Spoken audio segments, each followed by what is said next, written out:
Hi, welcome to my video channel where we question everything.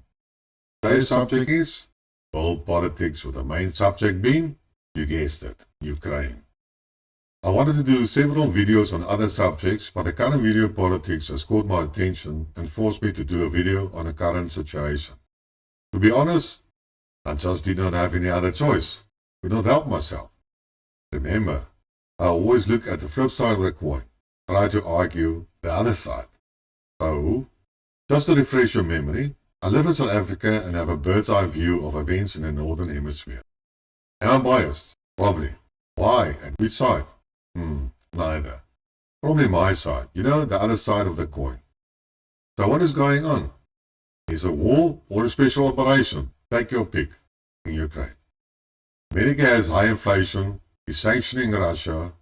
Britain has high inflation, a high energy price problem, and a new prime minister, and is sanctioning Russia. Europe has high inflation, huge energy problem, or rather lack of energy, and is sanctioning Russia. NATO is expanding and wants to expand to the east, and America is meddling in Taiwan and threatening China with war. How did we get here? It's easy, as my friend would say. It's all part of the perfect world. Okay, I'm just joking. So let's look at Ukraine.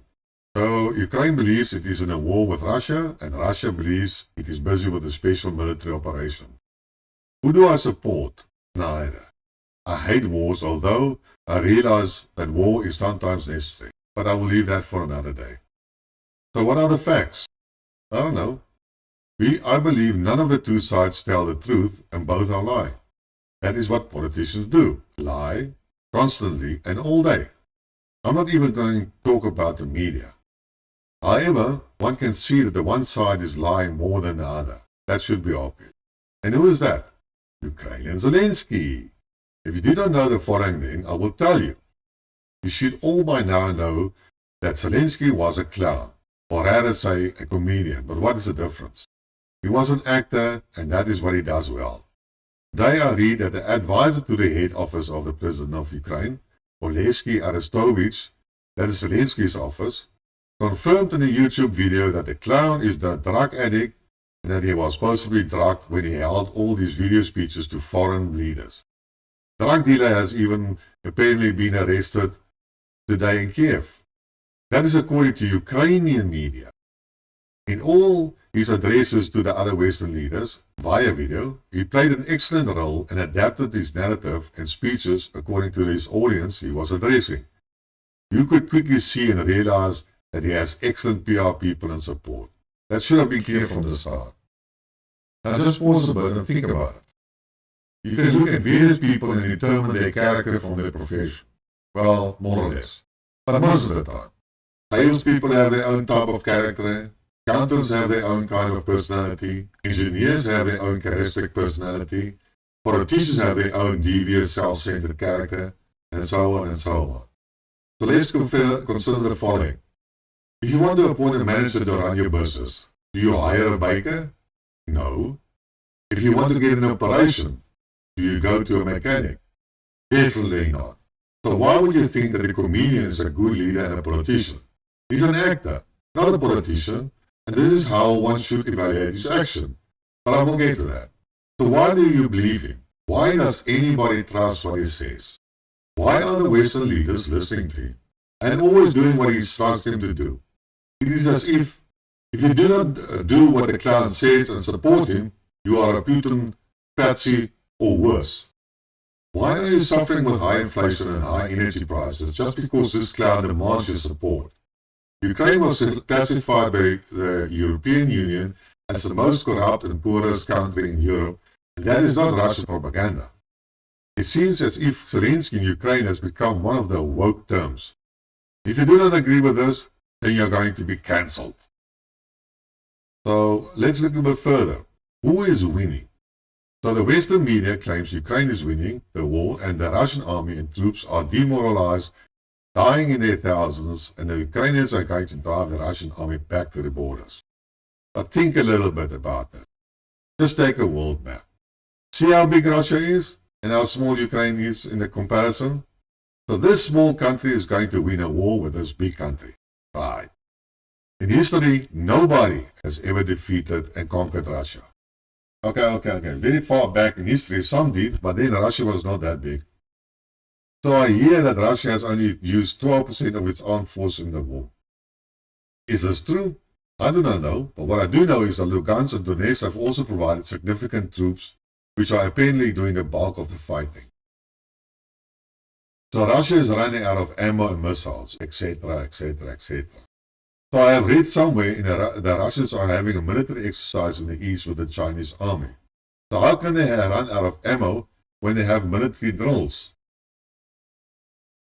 So every day you can read from alternative media that the Russians are gaining ground and advancing. I have not heard a single time that the Ukrainian army has taken territory and kept it. I mean, think about it. The Ukrainian army has lost Mariupol, bastion of the Azov Battalion, the most radical and well-armed force in Ukraine. We were told this was even an evacuation. Can you believe it? So who makes the military equipment? Tanks, artillery, aircraft, etc. That's the Ukrainian army. And why? Why does Zelensky want to raise a 1 million-man army?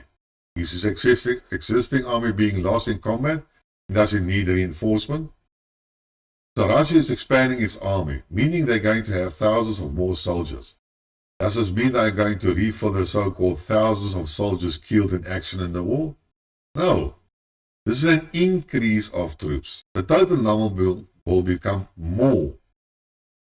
So the Russian defense spokesman says that they have destroyed so many Ukrainian aircraft, so many artillery, and so many tanks, etc. I do not believe these numbers are correct, but that is not important. Let's say the real number is half of the published numbers. Say 3,323 field artillery and mortars have been reported by the Russian Minister of Defense to have been destroyed. Let's assume half of it is artillery. That's 1,500 artillery pieces. Let's say the Russians are even lying and even half of that was even destroyed. Apparently the front line is 2,400 kilometers long. That is the distance between Berlin and Madrid, or between New York and Houston. How does 100 howitzers of M777 help? France sent 1,855mm Caesar self-propelled guns. Germany sent 7 self-propelled howitzers. The latter is already kaput due to overuse. Significant numbers of the other items have been claimed by the Russians to have been destroyed. So let's take the claim by Russia of having destroyed 4,359 tanks and other armored combat vehicles. Let's say the number of tanks is 30% of that now. That's 1,307 tanks. Half that to a number of 644 tanks lost in battle. How does Poland's 230 tanks going to make any difference? I do not believe that Ukraine has so many tanks to begin with. So some of the numbers include the Polish tanks. Russia hasn't even put its most advanced tanks into battle and has some available for military exercises. Given the current tactics of the Russian army, it is all about artillery and missiles. The above Western weapons do not have a long lifespan before they are destroyed. Are they even being used since the Russians mainly bombard them with artillery? Do they even have targets to shoot at? If Ukraine still had an air force or some other form of aerial support, it might have been different, but these are clearly lacking. If it is one thing that the recent American wars have taught us, is that air superiority is essential to win a war. With modern missiles, it might be slightly different, but only slightly. If one listens to a Western news outlet, the picture becomes more clear. The West is running out of weapons to give. The US Javelin stockpile has been reduced by 40%, and it will take 3 years to replenish. Do not even talk about the Stingers. Poland tanks inventory is halved. The US only sending 16 HIMARS. Some have already been destroyed by Russia. France has provided limited quantity.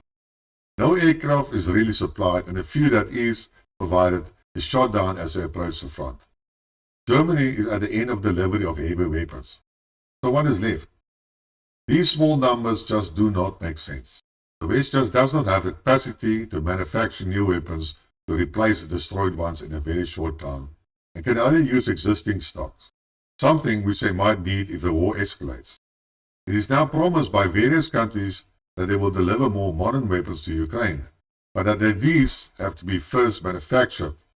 Delivery periods range from end of the year to end of next year. But I'm sorry, that is going to be too late. In the meantime, the West is spending billions of money in aid and weapons. Money they do not really have. How is Ukraine ever going to pay it back if they lose half of their country? And it seems to me that is what's going to happen. Apparently, the East is the most productive and richest part of Ukraine. Don't forget about the repayments. How is the West support helping Ukraine to win a war when every facet of the support is not enough? How long can the West and Ukraine continue? It seems not so long anymore. The cracks are starting to show. In the meantime, the Russians are steadily advancing and taking more territory that will never be given back and will finally reduce Ukraine to a small enclave with thousands of unnecessary deaths. Why is nobody arguing for peace? In the end, all wars lead to negotiations, and this one will too. And now we hear from the clown in the brown t-shirt some more ridiculous propaganda. I cannot call it anything else. For the last couple of weeks, the Ukrainians have shelled and bombarded the largest nuclear power plant in Europe, the Zaporizhzhia nuclear power plant. Zelensky states that Russia is bombing its own men in order to blame the incidents of the possible disaster in Ukrainians. Why would the Russians do that when they have occupied and run this facility since late February? And the European leaders, who know what is going on but elect to ignore it, support this idiot. Yes, there's no other word for him. He's an idiot. And when the disaster strikes, and there's radioactive fallout, and Europe is awash with it, what then? Who's going to cry then? Because it's going to be too late. The damage would have been done, and nobody will escape the consequences. Stop the demand for the Russian troops to withdraw. Stop the bombing and strikes immediately. And then the clown states he wants to talk to Putin. And then he says that he will not talk to Russia if the trials in the Donbass start. But he has never talked in any case, so what's the deal? This is just a small part of the whole affair. Nothing makes sense, and that is why we question everything. Whether I am right or wrong, I do not know, but think about it. Thanks for listening. If you like the discussion, please press the like button. If you want to hear more, subscribe to my channel. It only takes a second. Thanks, and until next time. Cheers.